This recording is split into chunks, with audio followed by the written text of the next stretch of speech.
Welcome back. Ashley Metzger is with the Desert Water Agency. Thanks for joining us today. We're starting to talk about some rates that were voted on and approved last year, right? Yes. In December of 2016, our board approved rates to go into effect in January, but they also approved a multi-year rate plan taking us through 2020. Okay. And it has increases for every July, starting this July. So at our board meeting on Tuesday, they're going to take a look at those rates, the proposed rates, and see if they still make sense. And because it was so recent that they approved them, it's very likely that they'll take a look, and staff's recommending that we move forward with the plan. There have been some additional costs that we've incurred since it was approved back in December. Right. So new regulations, new environmental restrictions. Does this mean customers' costs will be going up at home? Yes, yes. Starting July 1, there will be increased fees. So in those August bills, if the board approves this, they'll see that change. So you're also talking about implementing late fees. So right now, you just, late fees, you're kind of lax about that, right, if people pay late? Yes, well, we have a shut-off policy. So we're really good at collecting eventually because we get to the point where someone's water is shut off, and obviously you need it to be turned back on. But people go 3 months sometimes without paying, and then they put themselves in a position where there's so much to pay back to get their water turned back on.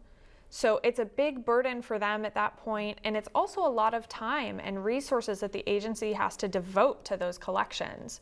So we're hoping that this late fee will encourage people to pay on time, and it'll make sure that the people that are paying the late fee are the ones who are coming in late.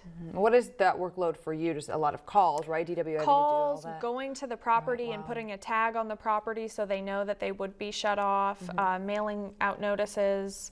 So it can be very time consuming, and we've been a little bit more lax than other agencies, so we're trying to come in line with what our other folks are doing. And when would those late fees go into effect then? If the board approves those on Tuesday, which we certainly want public feedback on, then those would go into effect starting July 1 as well. Okay. And you wanted to touch on the budget as well, right? Yes. Well, July 1 is always a big day for us, regardless of these rates or the late fees, because it's budget time. So the budget's really important for things like pipeline replacement. How much pipeline will we be able to address this coming year? Conservation programs. How much funding will customers be able to get for various rebates? So it's a lot of important issues. There's a lot of information on our website. So if you do intend to come to the meeting and you want to read it beforehand, you definitely can.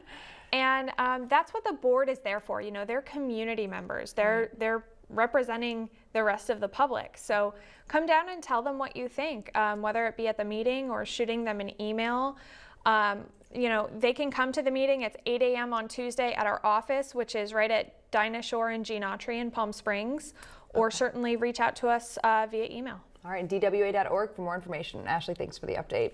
All right, another look at your top stories are coming up after the break. You're watching KESQ, the Desert's news leader.